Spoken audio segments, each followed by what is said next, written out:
Assalamualaikum warahmatullahi wabarakatuh. Alhamdulillahi wa kafa. Wassalatu wassalamu ala abdillazi istafa. Wa ala alihi as-sadati syurafa. Wa ashabihi al-kirami nubala. Ahli as-sidqi wal-wafa. Wattabi'ina lahum bi ihsanin ila yaumil iqabi wal jazah. Amma ba'du, fa'usi nafsi wa iyyakum bittaqwa fa inna ajsadana 'ala an-nari la taqwa fatamassaku minal islami bil urwatil wuthqa wa tazawwadu fa inna khairaz zadi taqwa ya ayyuhalladzina amanu taqullaha haqqa tuqatih wa la tamutunna illa wa antum muslimun. Bapak dan ibu-ibu, saudara dan saudari, kaum muslimin dan muslimat, al-hadirin wal hadirat, wal musyahidina wal musyahidat, wal mustami'ina wal mustami'at, jemaah salat subuh di masjid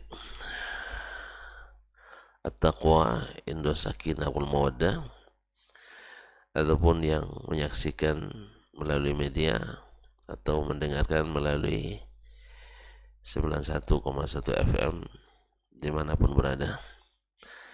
Alhamdulillah, Allah izinkan kita kembali bersua dalam satu majlis yang berharap kita kepada Allah menjadi majlis yang mengantarkan kita ke surga. Man salaka tariqan yaltamisu fihi ilman sahhalallahu bihi tariqan ilal jannah. Majelis yang mudah-mudahan menggugurkan segala dosa dan mendapatkan ampunan dari Allah yang Maha Kuasa. Oleh itu mari kita bersyukur kepadanya atas nikmat yang diberikannya. Mudah-mudahan syukur tersebut melahirkan nikmat-nikmat yang baru yang membuat kita senantiasa bersyukur pula kepadanya. Ma'asyarul muslimin, ma'asyarul muslimat yang dirahmati Allah, salawat dan salam kepada baginda Nabi alaihi salatu wassalam. Mudah-mudahan salawat juga disampaikan kepada ahli baitnya, anak istri, cucu dan cicit serta zuriat keturunannya, para sahabat yang dulu setia berjihad bersamanya dalam menyampaikan dakwah kepada dunia. Alhamdulillah sampai pula ke negeri kita yang tercinta Indonesia ini. Mudah-mudahan salawat dan salam kita berbuah syafaat dan terkabulnya doa dan pinta kita. Karena kullu du'ain mahjub hatta yusalla ala Nabi sallallahu alaihi wasallam. Doa itu semuanya terhijab sampai kita berselawat kepada Nabi alaihi salatu wassalam. Bapak dan ibu kaum muslimin dan muslimat, saudara-saudari, ikhwan akhwat, melanjutkan kaji kita bersama Imam Al-Bukhari rahimahullah. Kita sampai pada bab yang ke-183. Berarti sudah 183 adab yang diajarkan atau disampaikan oleh Imam Al-Bukhari yang diwarisi dari Nabi dan para sahabat as-salafus salih. Mudah-mudahan dapat kita laksanakan dan kita kerjakan supaya ilmu itu dimanfaatkan.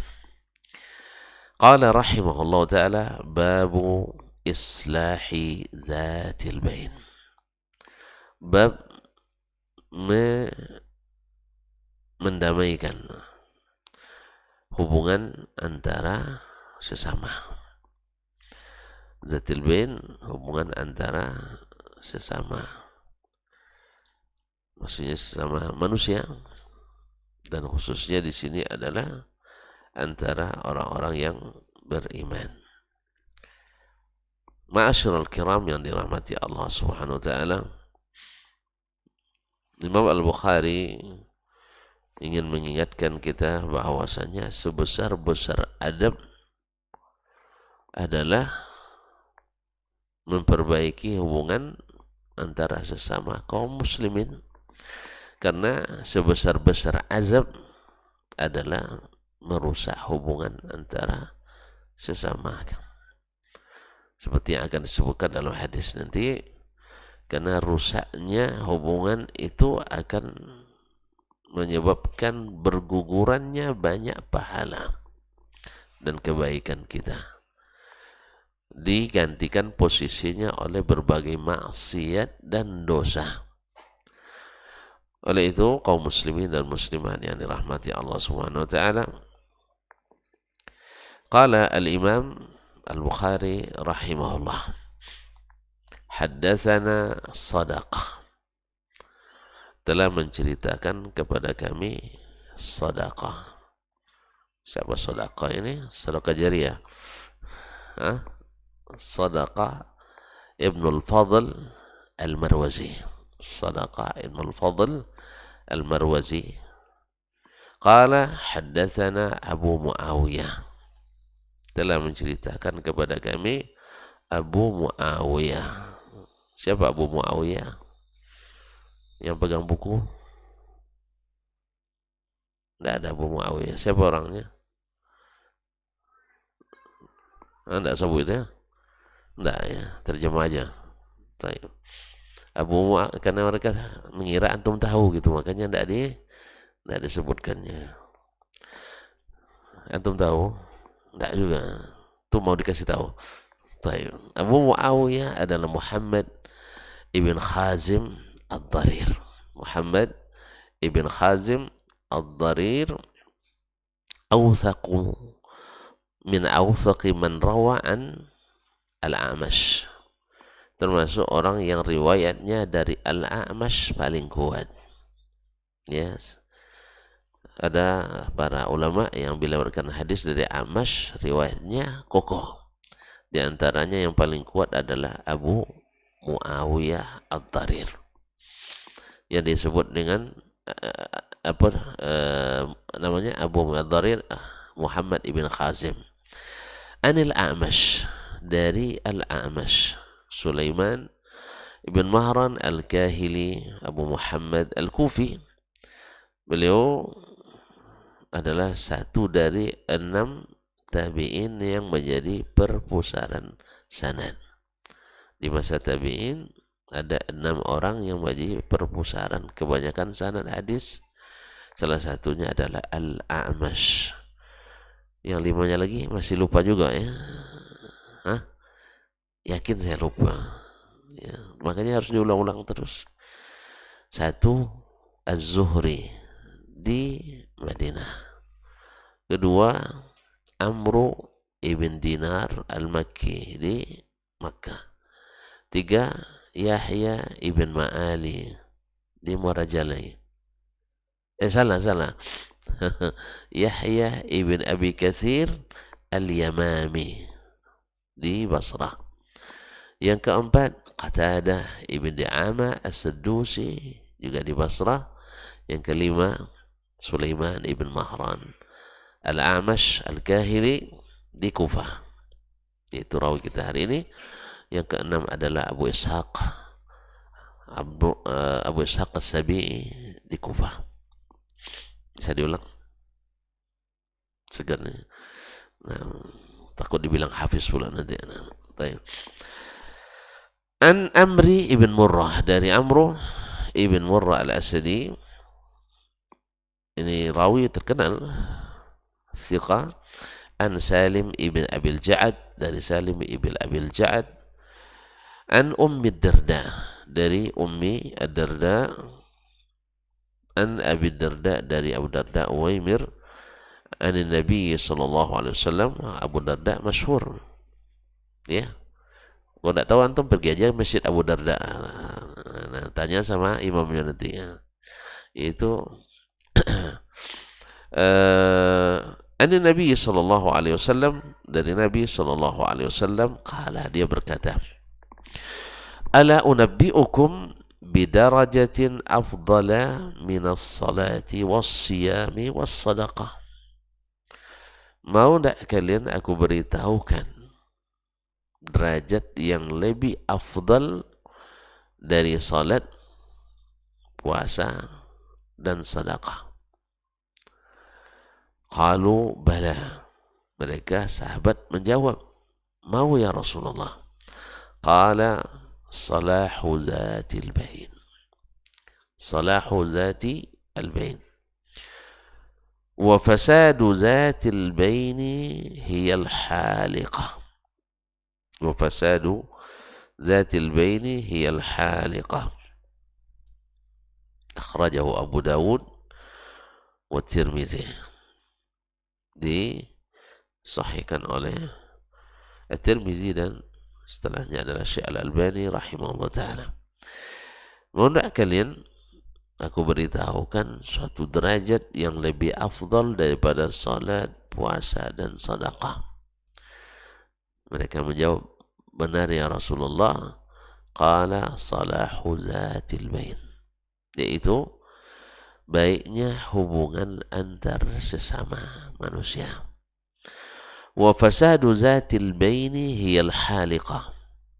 Dan rusaknya hubungan sesama itu dialah sebenarnya yang mencukur. Mencukur apa? Bukan mencukur rambut, tetapi mencukur amal. Tentu kalau bercukur itu masih ada yang tertinggal. Tidak pernah bercukur. Takut dibilang bikin salah ya. Sanksi di pondok kalau dicukur kan karena bikin salah. Tapi kalau pergi Mekah kan enggak, bikin benar. Nah, jadi memang bedanya di sini, cukur itu bikin salah. Kalau pergi Mekah bikin benar. Memang buruk di sini, sana bisa jadi baik. Yang sebaliknya. Kalau sekarang orang ingin yang baik di sana dibilangnya buruk sampai di sini. Padahal yang buruk di sini pun di sana bisa jadi baik. Apalagi yang baik di sana harusnya juga sampai di sini jadi baik. Allah musta'an. Ya, jadi al-haliqah, mencukur. Ketika kita bercukur, rambut itu licin, tak ada yang tersisa. Nah, apa yang maksudkan? Mencukur seluruh amal tanpa sisa. Oleh sebab itu, kalau rusaknya seperti ini, wajarlah menjaga kebaikan hubungan itu, menumbuhkan kembali. Ya, apa gunanya antum salat? Apa gunanya antum puasa? Apa gunanya antum bersedekah? Lalu hubungannya hilang sama sekali. Lalu hubungannya rusak antara sesama, khususnya sesama keluarga saudara yang karib kerabat kita. Kan ini yang banyak di luar berdamai dengan orang, tapi di keluarga pada bercerai. Makanya kalau dalam hadis disebutkan prestasi terbesar dari syaitan itu adalah mencerai-beraikan kita. Terutama menceraikan antara suami dan istri. Ya, dipanggil setan kan melapor setiap hari itu kepada iblis, bosnya. Oh, saya sudah melakukan, tidak ada dosa kecuali dilakukan. Yang lain bilang saya begini-begini, sampai dia minum khamar, dia berzina. Semua dosa-dosa besar. Tapi ketika dia melapor, saya tidak biarkan dia hari ini kecuali dia bercerai dengan suami atau dengan istrinya. Baru dibilang, kamu yang sebenarnya sebaik-baik tentara, ni'mal junta anta. Kamu adalah tentara terbaik yang bisa merusak hubungan. Makanya kaum muslimin dan muslimat dirahmati Allah, segala tindakan, segala perbuatan, segala kelakuan yang membuat rusak hubungan adalah selalu buruk. Apa contohnya yang membuat rusak hubungan? Yang susah, yang selalu bikin kita susah ketemu dengan orang, utang. Masya Allah, bang tahu rupanya. Utang. Bukan utangnya itu, utang itu tidak apa-apa sih. Justru peluang kebaikan. Sampai disebut qardun hasan. Ya, sadar ya? Ya, qardun hasan. Utang itu kan baik. Cuman yang masalahnya ketika matlul ghani zulmun. Dia sanggup tapi tak mau. Sanggup tapi tak mau. Akhirnya rusak hubungan. Apalagi bang? Hah? Cuma utang aja bang. Ini banyak korban orang berutang. Nah, betul kalau orang utang payah, apalagi ketika meminta itu melas-melas dia. Tapi ketika membayar, yang pemberi hutang itu yang menangis-nangis dibuatnya. Nasallallahu alaihi wasallam. Ini merusak hubungan. Siapapun, sehebat apapun hati kita, tapi kalau orang tak bayar hutang sama kita, padahal dia sanggup, pasti akan rusak. Ada rasa tidak enak. Yes, ya?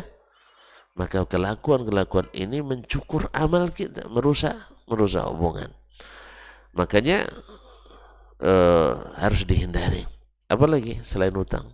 Kalau abang tuh hanya utang aja yang tahu. Yang lain. Su'udzan. Berburuk sangka. Antum kalau sudah berburuk sangka dengan seseorang, datang teleponnya. Nah, ini pasti utang lagi. Antum tidak mau angkat. Iya kan? Tidak mau angkat karena sudah curiga dari awal. Akhirnya apa yang terjadi? Hubungan bisa-bisa putus juga akibat itu. Sebab setiap nelpon pasti dugaannya mengganggu. Padahal kadang-kadang telepon itu bukan untuk mengganggu, tapi justru untuk kadang-kadang membawa keuntungan bagi kita. Tapi karena su'udzan, karena dugaan sudah buruk, hanya membuat kita curiga selamanya. Kemudian kalau sudah curiga, su'udzan, lahir dosa-dosa lain. Ketika Allah melarang kaum muslimin untuk su'udzan, ya ayyuhallazina amanu ijtanibu katsiran minadh-dhanni inna ba'dadh-dhanni ithm. Selanjutnya apa? Wala tajassasu. Sebab kalau sudah su'udzan, pasti akan mencari-cari kesalahan, tajassus. Ini su'udzan. Ini pasti ada pelanggaran di sini. Akhirnya dicari-cari. Subhanallah. Akhirnya tidak salah pun akan dijadikan salah. Karena yang mendengar salah tafsir dan salah paham. Akhirnya su'udzan melahirkan tajassus. Tajassus termasuk dosa besar. Dari tajassus ini lahir lagi dosa besar lainnya, yaitu ghibah. Wala yaghtab ba'dukum ba'dan. Kalau ghibah memperbaiki atau merusak? Ghibah perbaiki atau merusak? Pasti merusak. Sebab biasanya yang kita ghibah akan menghibah kita pula nampaknya. Nah, oleh itu kaum muslimin dan muslimat dirahmati Allah, sampai-sampai Allah permisalkan dengan memakan daging atau bangkai saudara sendiri. Kaum muslimin dan muslimat dirahmati Allah, merusak hubungan suami utang, termasuk utang ya. Subhanallah.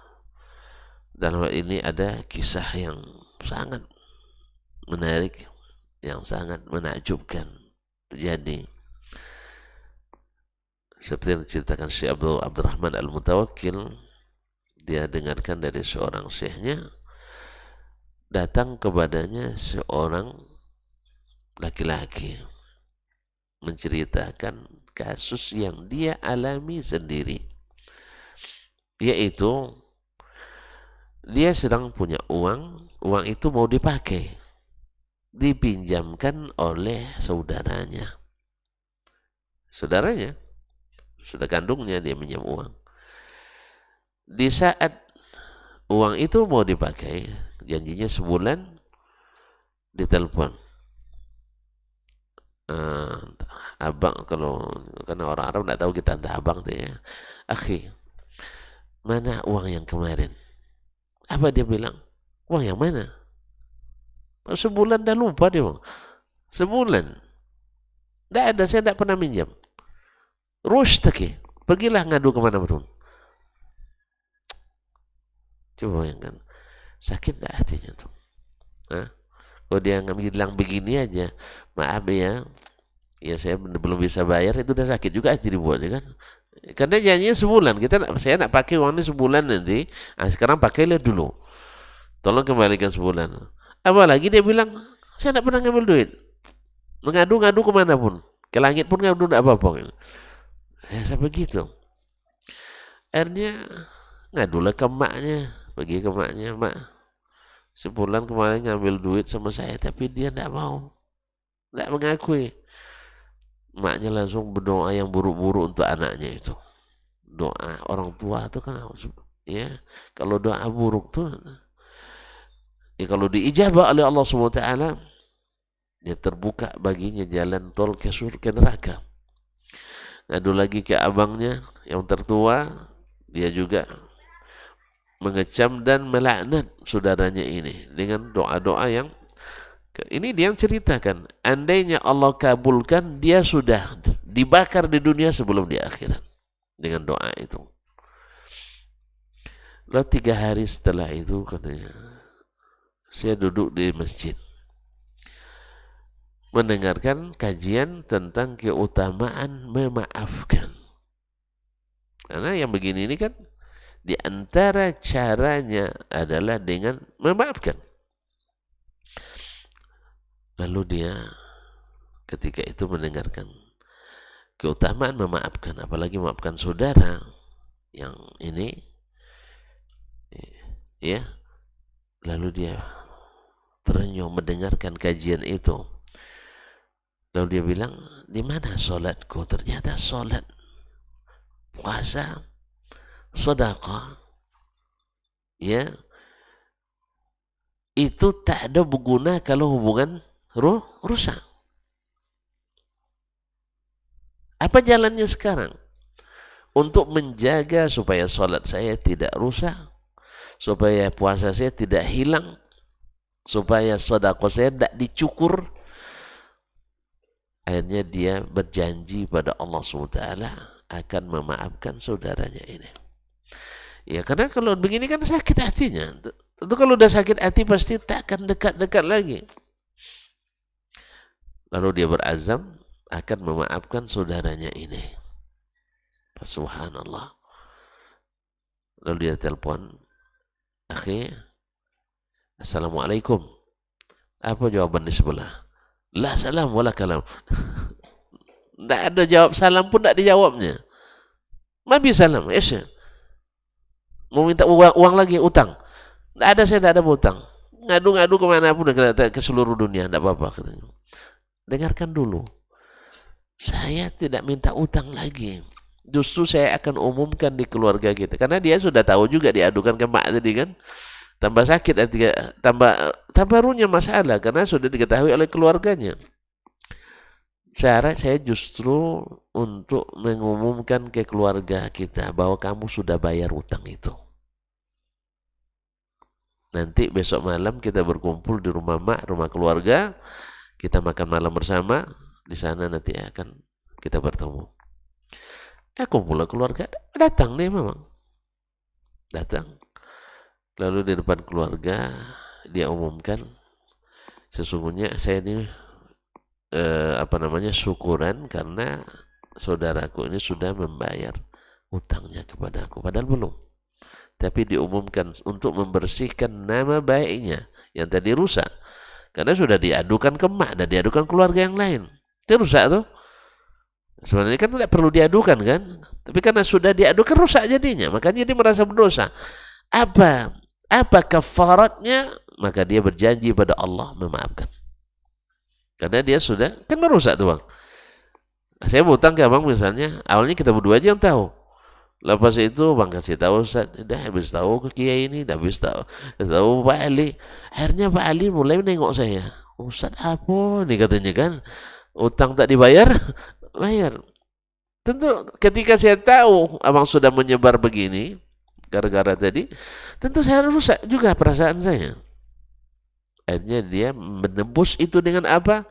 Berjanji pada Allah untuk menyelamatkan salatnya, menyelamatkan puasanya, menyelamatkan sedekahnya, menyelamatkan amal yang lain supaya dia tidak cukur oleh itu dengan memaafkan saudara itu.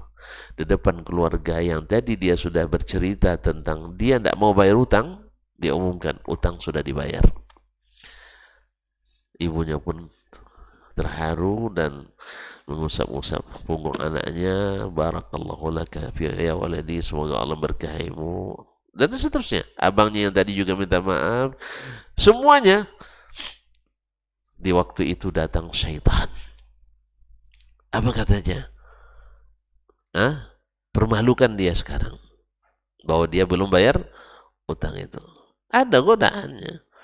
Tapi lalu dia bilang, ya nafs, wahai hati, wahai jiwa, innaki ahadtillah, kamu berjanji sama Allah. Ini janji dengan Allah, kau semua akannya.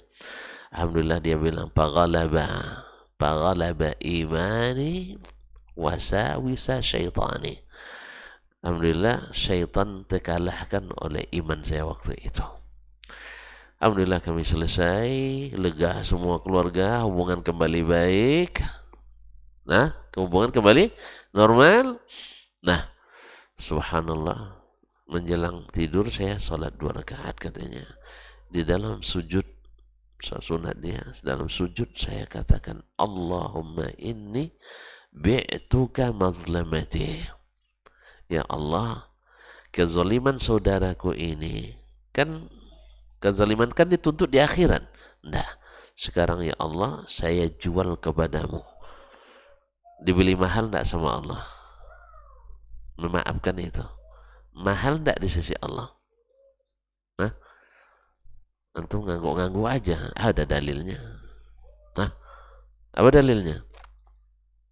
Allah mengatakan dalam surah Asy-Syura yang 40, "Faman afa wa aslaha fa ajruhu 'ala Allah."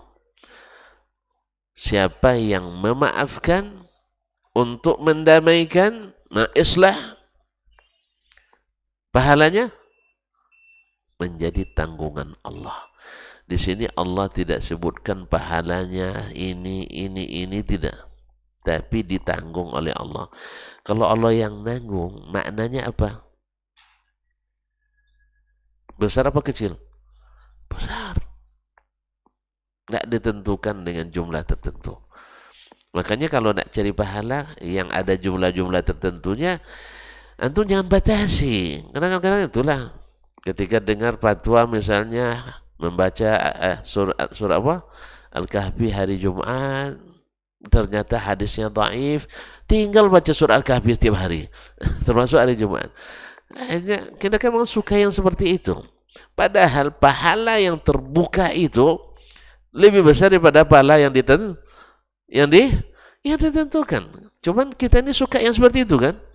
Suka yang 40, ya, 20, sifat 20 misalnya.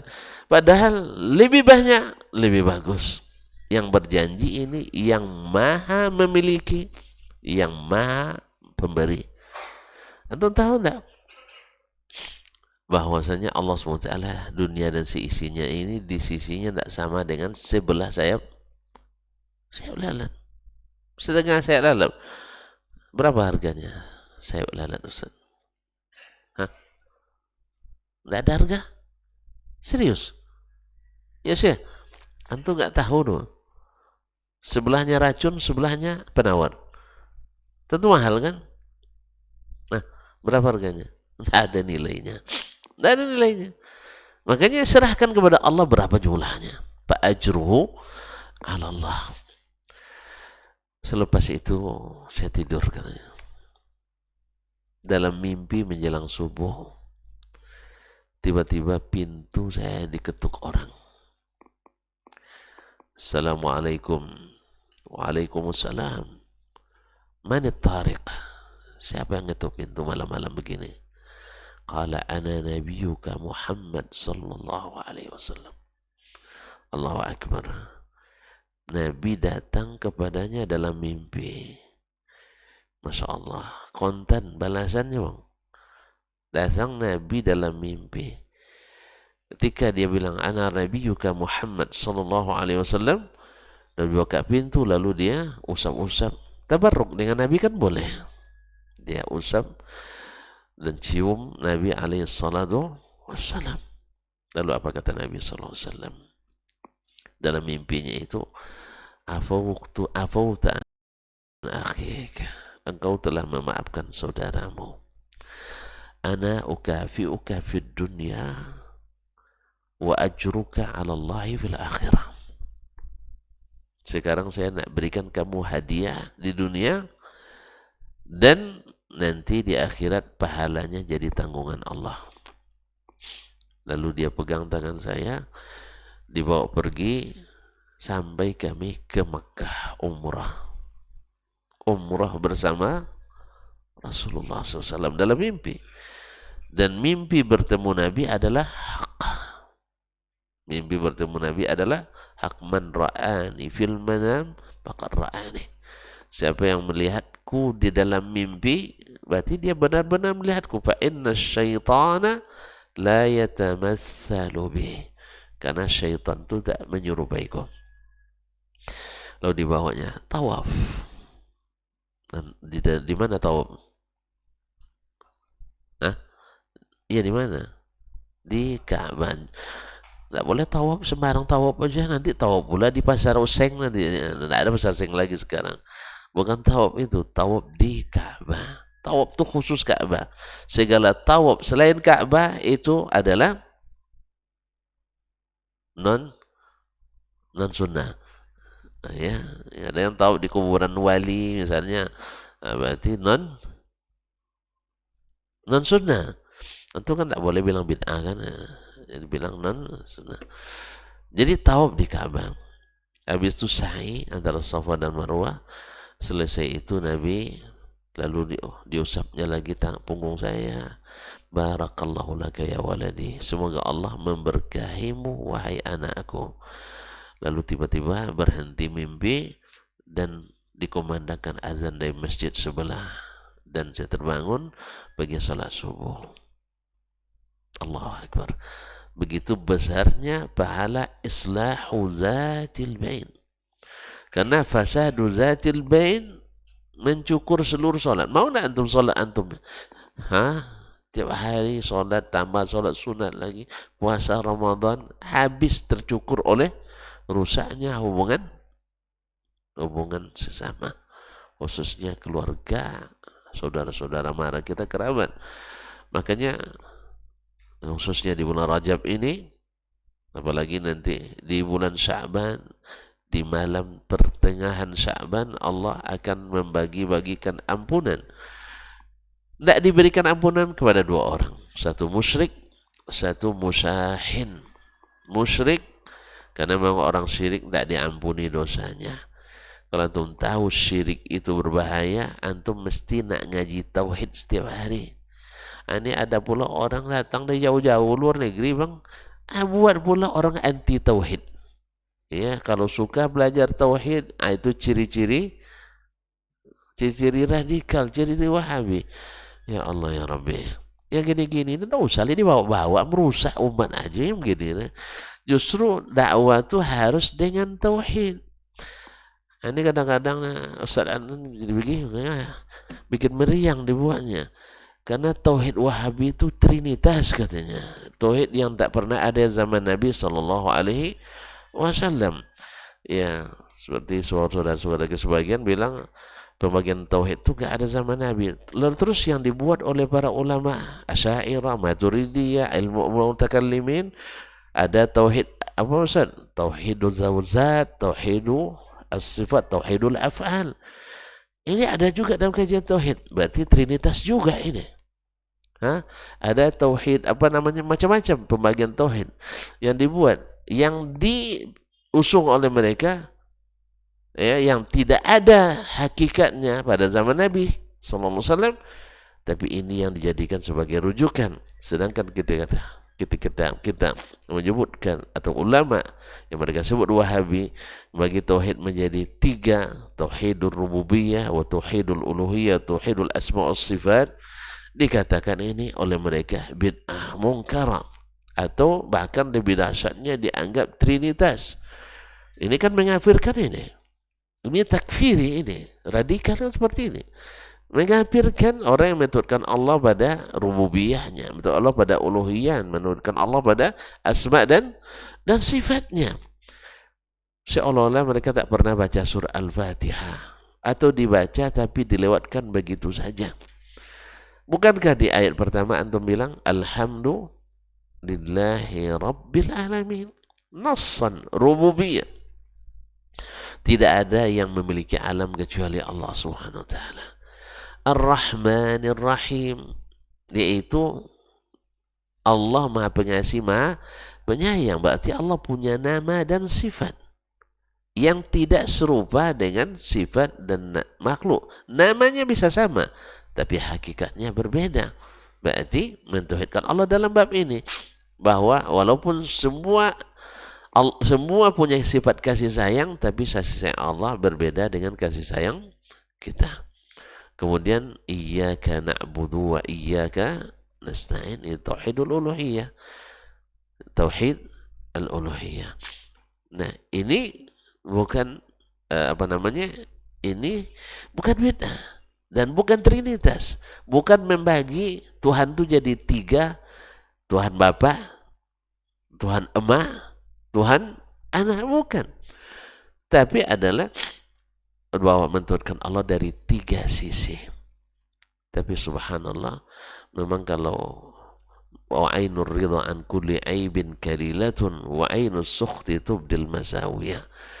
Kalau mata suka, cantik nampak semuanya, tertutup semua aib. Tapi kalau tidak suka, yang indah pun terasa jelek dan tidak bagus. Akhirnya lahirlah fitnah-fitnah yang seperti yang dikatakan oleh lisan-lisan yang berdosa itu. Ya, karena pembagian, antum tidak mau bagi, tidak usah, tidak masalah. Tapi ini ada, mesti ada. Makanya umat Islam menerima sifat-sifat Allah. Orang-orang beriman menerima sifat-sifat Allah dengan penuh keimanan, tanpa pikir-pikir dulu. Sedangkan orang-orang ragu, diberitahu, dia bilang pikir-pikir dulu. Nah, mana yang lebih bagus? Orang yang langsung beriman atau pikir-pikir dulu? Nah, Allah terbicara tentang dirinya, saya begini. Antum bilang gimana? Pikir dulu. Sih? Nah, kok senyumnya senyum ragu jadinya? Nah, Allah bilang saya di atas. Antum bilang apa?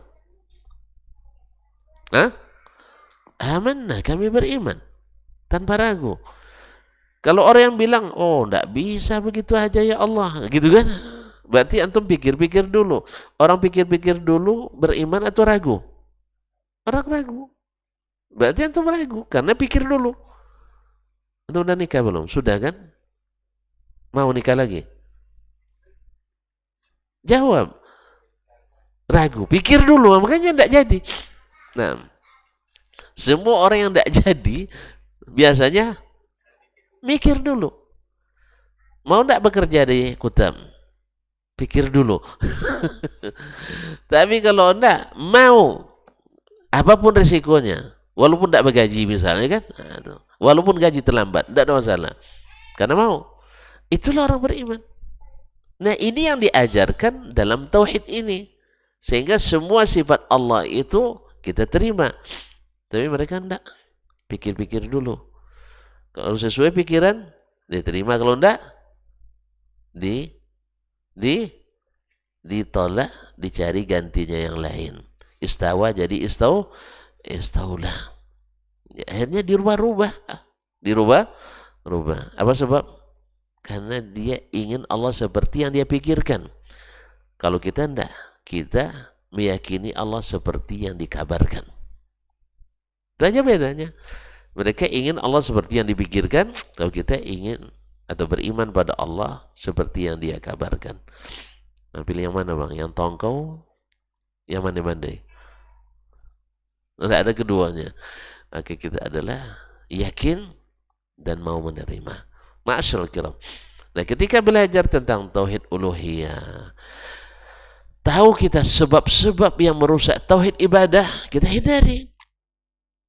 Makanya Nabi larang kita melakukan safar, perjalanan dalam maka ibadah kecuali ketika masjid. Sami'na wa ata'na.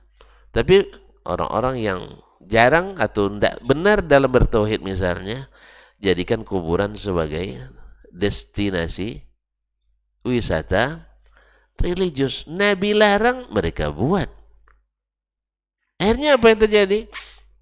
Kalau sudah sering antum pergi ke kuburan keramat, itu potensi syaitan membuat kita sesat. Wih, banyak cerita lagi tuh. Setelah pulang dari situ, hati saya lapang sekali katanya. Tapi pas nengok masjid tuh banyak Wahabi, sempit hati saya katanya.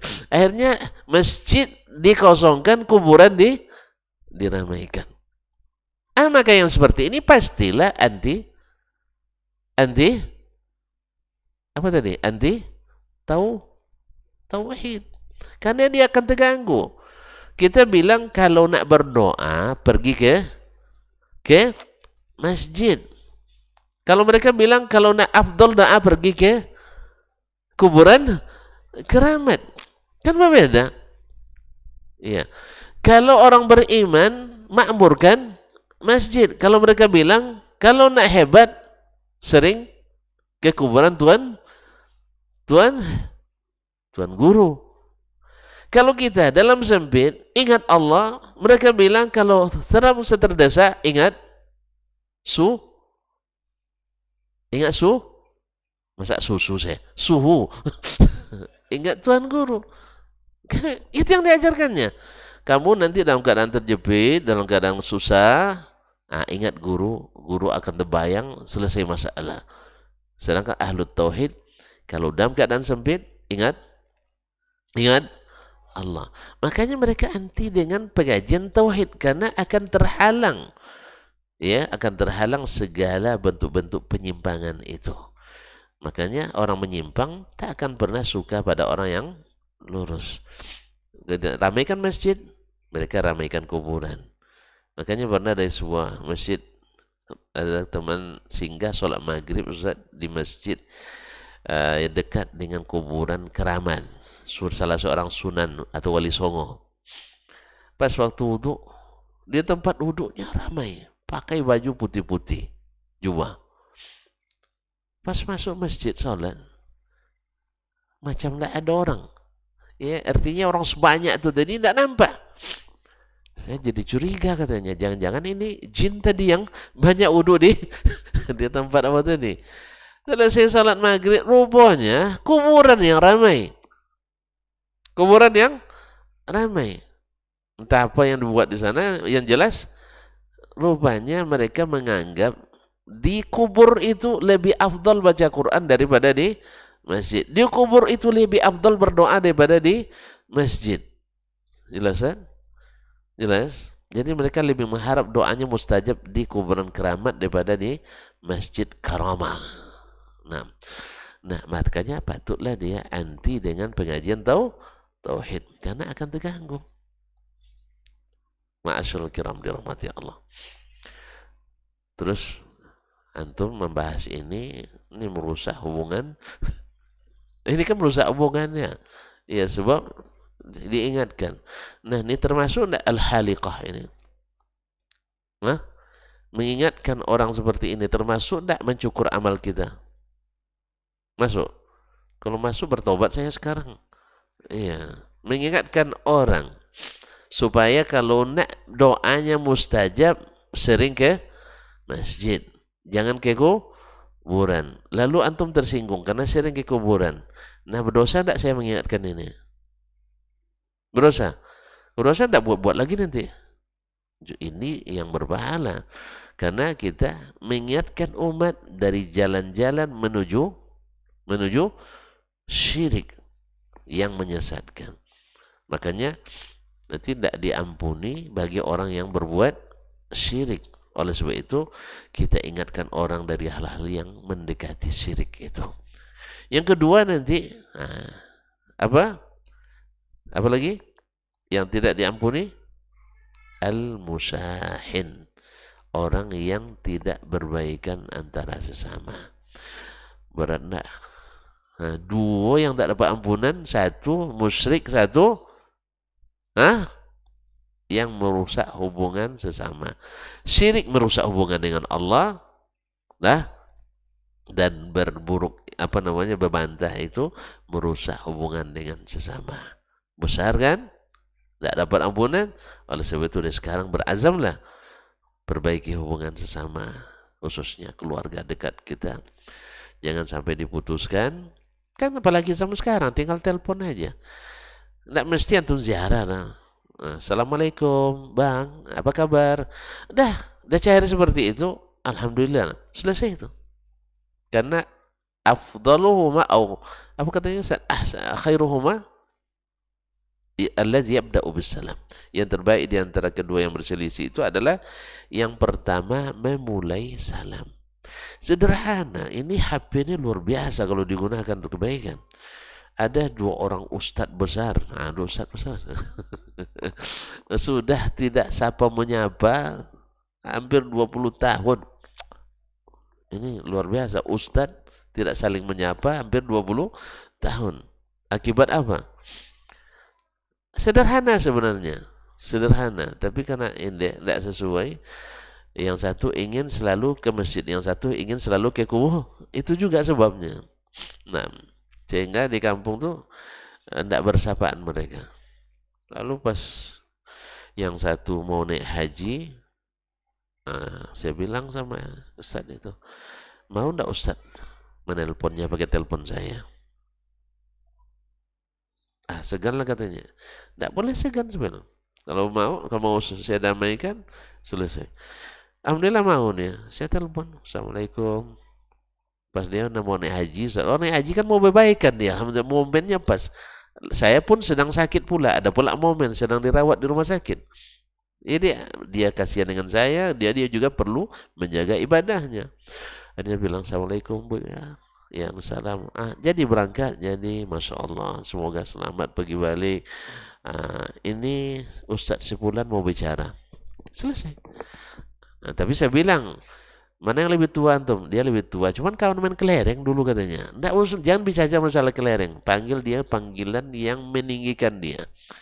Jangan pakai yuang juga lagi kan? Jangan pakai waang lagi. Sekarang pakai buya. Dulu masa kecil yuang, waang kan. Kalau sekarang enggak. Ini kadang-kadang sebagian ustadz enggak pandai juga ya. Marah dikit lah pakai waang aja ke ustadz. Ini kan merusak yang seperti ini. Marah sih boleh marah, tapi jangan ustadz menjadi waang, buya menjadi yuang. Nggak bisa. Apalagi di depan orang ramai pula dibuat. Nang ratiangnya kan.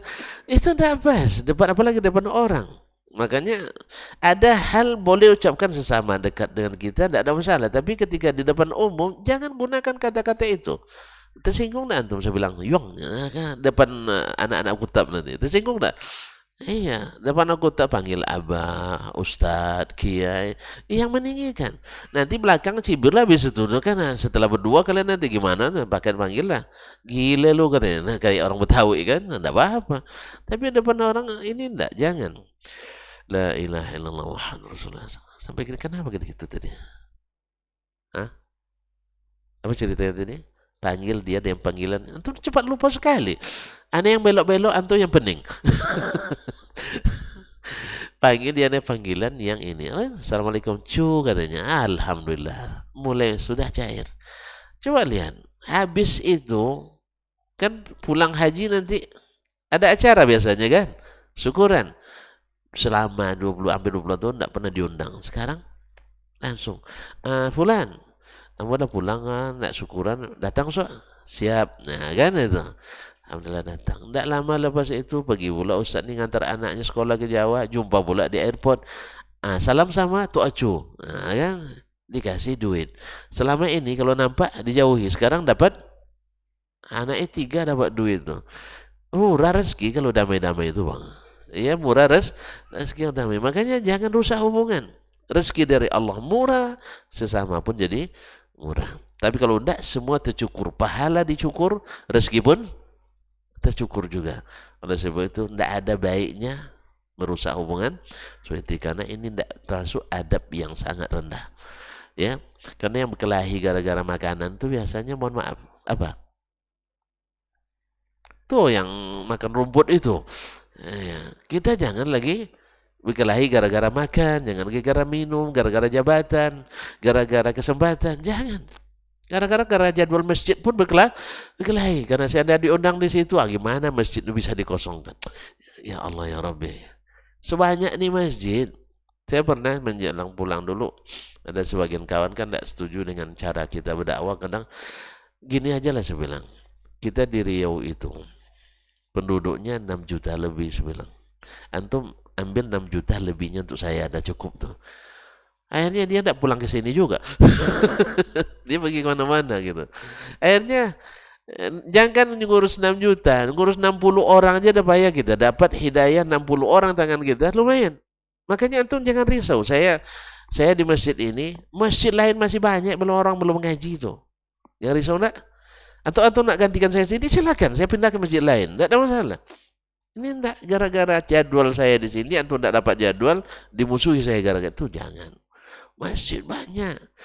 Kalau kehabisan nanti masih kita buat masjid baru nih Ustaz Daik bikin masjidnya. Tolong dibantu, jangan dibiarkan. Insya Allah masjidnya tidak tanggung-tanggung. Masjid Abu Talha Al-Ansari.